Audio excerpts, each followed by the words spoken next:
Welcome back, dear viewers. You're still watching The Breakfast Show, this special episode fully dedicated to the talk about the Egyptian-Russian relations in light of the Afro-Russian summit that is being held in Sochi in Russia. And President Abdel Fattah el-Sisi has stressed the importance of the African-Russian Economic Forum to reach the results that contribute to enhancing the capabilities and potentials of the African countries and their priorities as well as their projects. And to shed more light on this topic, we're most delighted to be joined here in the studio by Dr. Mostafa, Wali, member of the Egyptian-European Council. First of all, good morning, Doctor, and thank you so much for joining. Good morning, thank you.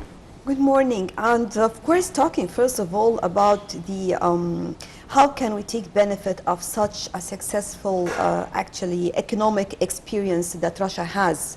Especially that, as we heard how the President Vladimir Putin, he was talking about that Russia is one of the top 10 importers to Egypt, and we have many important projects taking place like Al-Dab'a, like the Free Trade Zone, many different important places. In addition, that President el-Sisi also called for more Russian investments, not only in Egypt, but he's talking about the entire continent.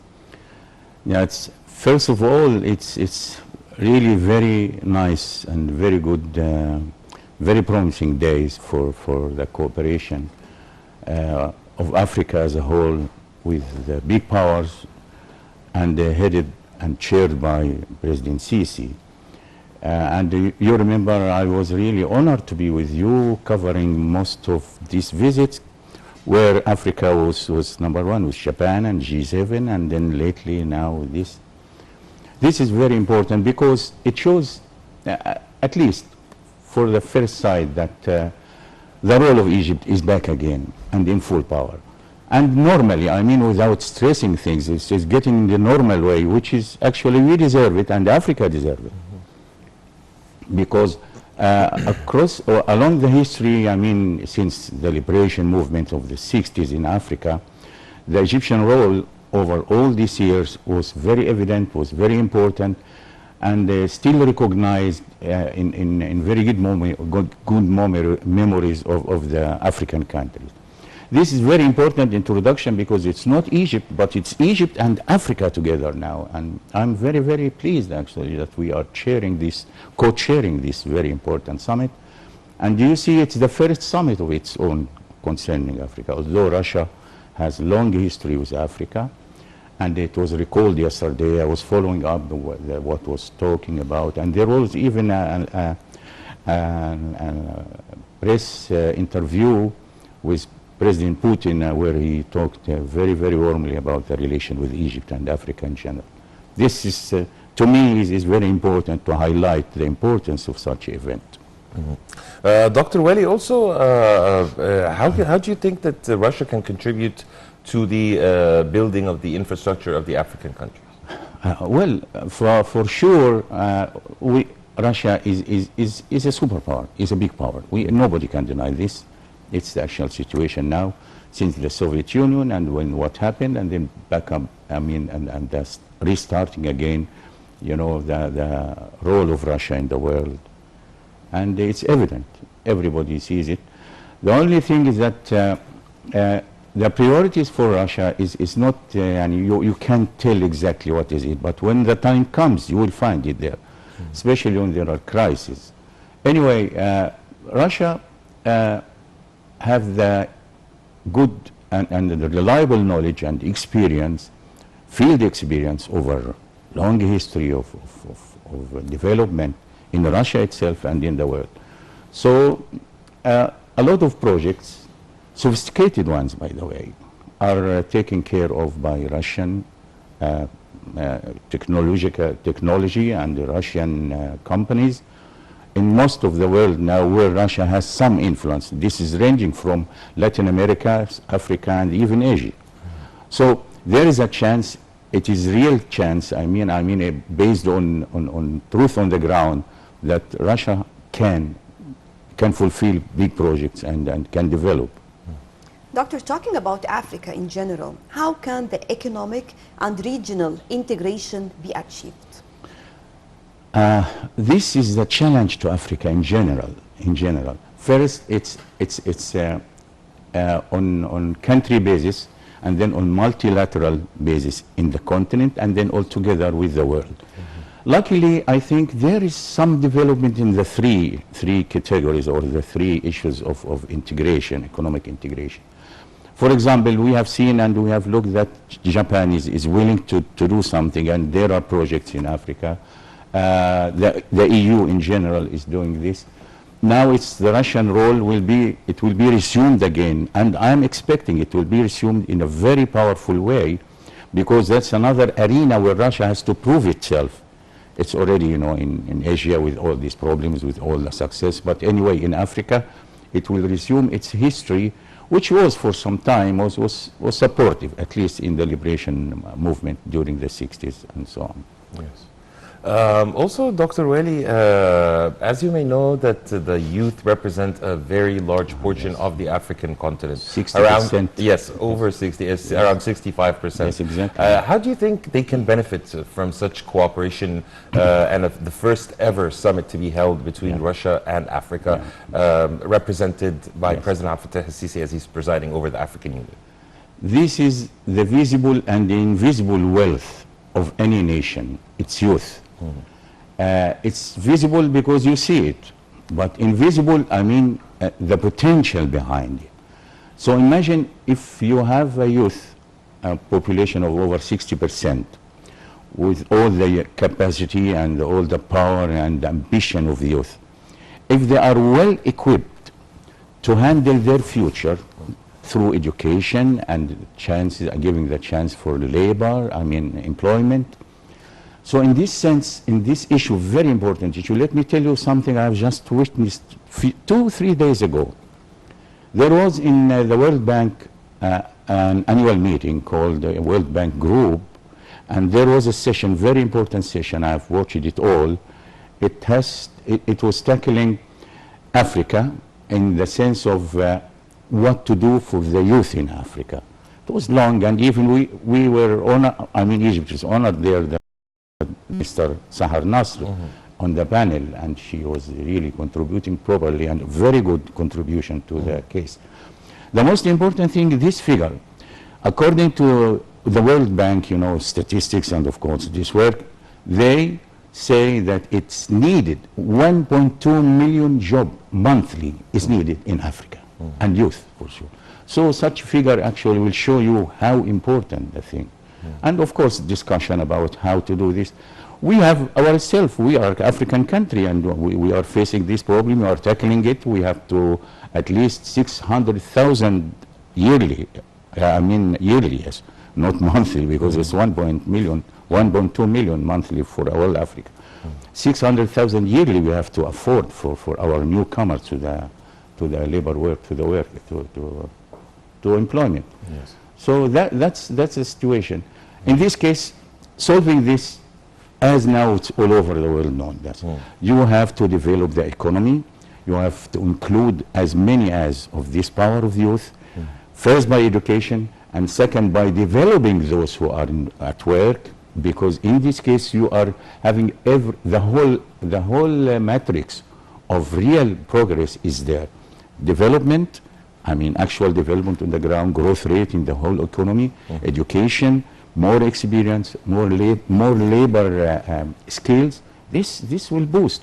And it takes not that long time. Within 10 years you can have a hell of difference in this case. There are cases like this all over the world, especially in Asia. Those emerging economies some 20 or 30 years ago. Yes. Doctor, how important it is when it comes to the idea of how to accelerate economic transformation? And the President himself stressed on the importance of providing more facilities for attracting more investments in Africa. And we have seen actually many efforts exerted, whether we are talking about the banking sectors, providing more facilities for new projects. So what are the challenges, and how do you see how important it is actually? Yes. First, on country basis, with the world, you know, because it's something has to do with the world. If you are looking for investment, you have to have foreign direct investment. This is the most including efficient. The private sector, of course. Of course, I mean all the beneficiary or those who are the participants, you know, the stakeholders and the participants must be there, all of them there. But the main thing is to invest in Africa. And talking about invest in Africa, I know that next month we will have very important conference here in Egypt about invest in Africa. We are taking care of it. I mean, Egypt is taking care of it. It's very interesting also. This soon will be, it's announced already, but it's in the process.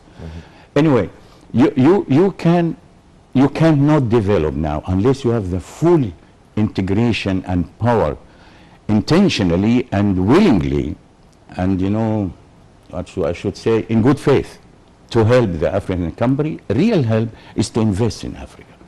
The scope of investment is tremendous.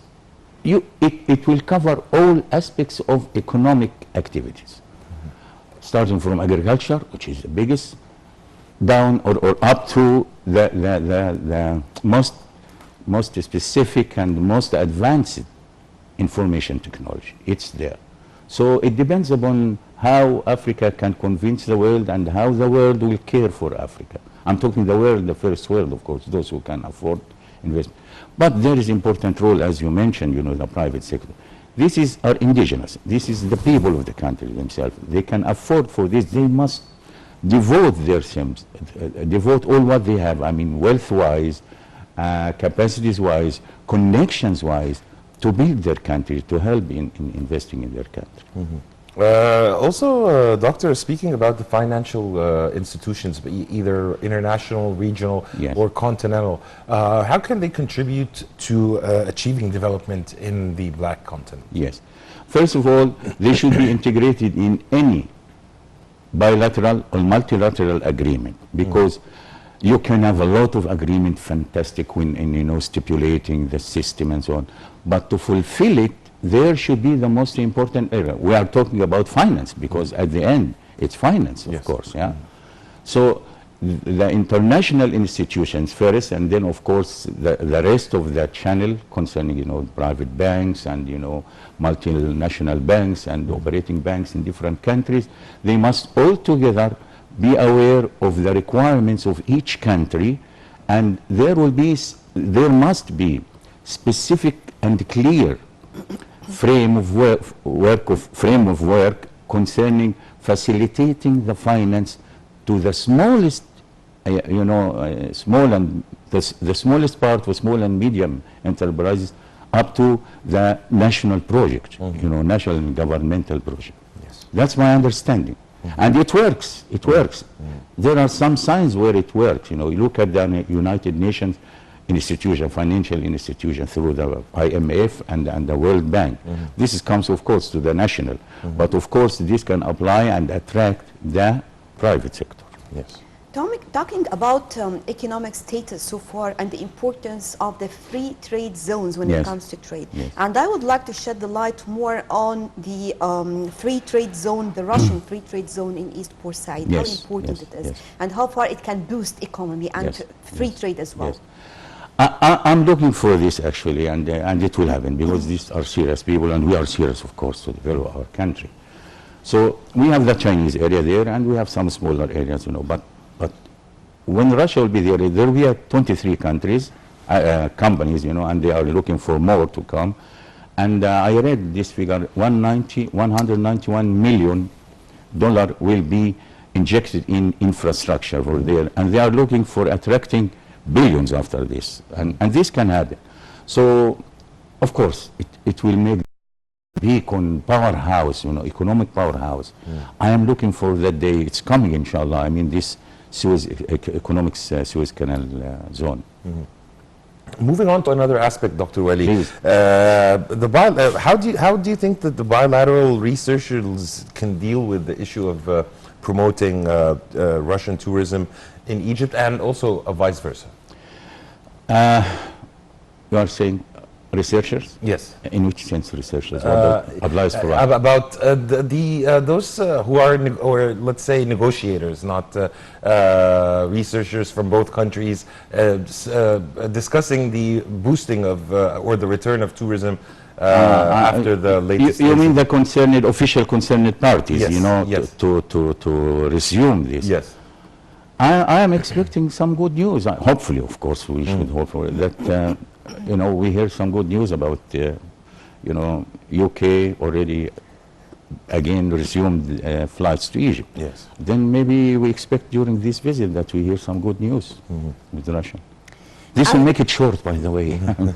As President Sisi mentioned also, both countries or both presidents were talking about countering terrorism. Yes. And of course, Russia supported in this respect when it comes to information technology.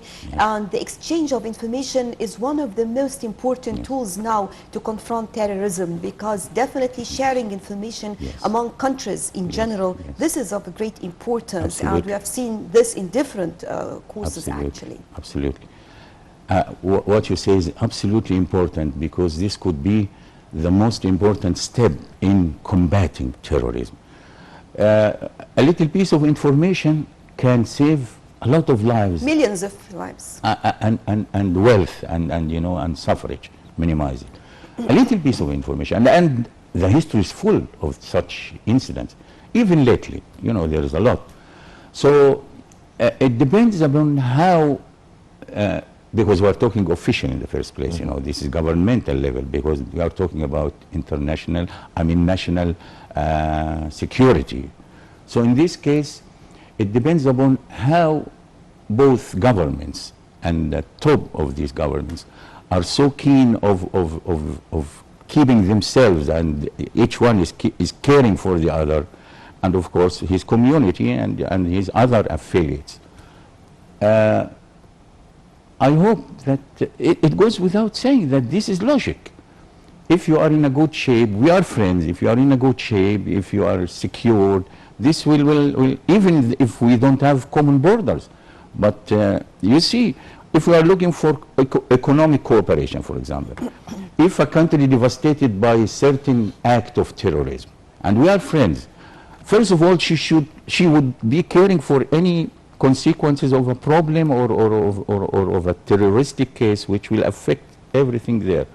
So it's in the benefit of parties and multilateral parties to have to spread, to exchange information to the level that they should together combat on the ground if they can. Sir, also on the sidelines of the summit, President Fattah al-Sisi has met with his South Sudanese counterpart, Salva Kiir, and they exchanged their views, and President Fattah al-Sisi asserted that Egypt fully supports the people of South Sudan. How do you see the significance of this meeting held on the sidelines of the summit? This is very interesting, because this is our announced position and stand towards South Sudan. You know, it is there for the last 5 or 6 years, and with this meeting, you know, Mr. Salva Kiir, I have read what he said. It was very encouraging, and he looks very appreciative of what done. This is very important to us, and it is not new, and I'm pleased that it is resumed again, and it's in public now, because Sudan is very important for us, the whole Sudan, especially the south also. That's a long story. You remember we talked about it before. We always say that such important events, the most important of it is the sideline meetings that take place with decision makers and leaders as well. And as we heard from the President himself talking about the challenges we are facing and talking about the cooperation that we need, and definitely this will include talking about the African nations and bringing them together. If we are talking about youth, and we have seen the best example when we have seen the African Youth Conference taking place in Egypt. So we are bringing the new generation together. We have the same challenges, at least the same background and culture to a great extent. So how do you see how important it is when it comes to building new generation linked together? This is the most formidable bridge for the future, because when you have it, for the agenda of the 2063. Exactly. Can you imagine those who are in their early teens now? They will be grown-up people everywhere, you know, assuming very important positions in their country, and they are in the mainstream of economy and everything. When they have already a history of cooperation and understanding, it will help a lot. If we look at the past, we have fantastic stories since, of course, 1952 revolution and its role in Egypt and its role in Africa and the great stories of friendship between, you know, even top figures. Some of them are still alive, some already have died. But anyway, it is important. It's The important. president himself, he opened the door for even African youth here. They are Yes. treated as Egyptians. It was they were fantastic tested, where they the were medical treatment. Yeah, but also in this youth forum, you remember there was a very big spectrum from all Africa. Fantastic youth. Most of them are really highly educated, and at the same time, they have their, you know, accreditation for attending this conference. It was great. More of this, you know, in every African country. Also, among the things that were discussed, Dr. Wali, are the possible solutions for Syria, Libya, and also what's going on in the Palestinian territories. Do you believe that among the recommendations of this summit, a solution can come up to bring an end to the crises that are happening? To be frank, it was reiterated again in good faith and in real belief, President Putin and President Sisi, that it should be a peaceful solution for all these terrible problems and chronic problems. This is our stand. We will keep thinking this way, acting this way. Nothing new, because what else could be new? We believe in peaceful solution which is in the interest of everybody. Simple as that. That's my comment. I have to confirm this. No other way. Right, we're going to continue this, but first allow us to go for a quick break, then we'll be back to resume our breakfast show.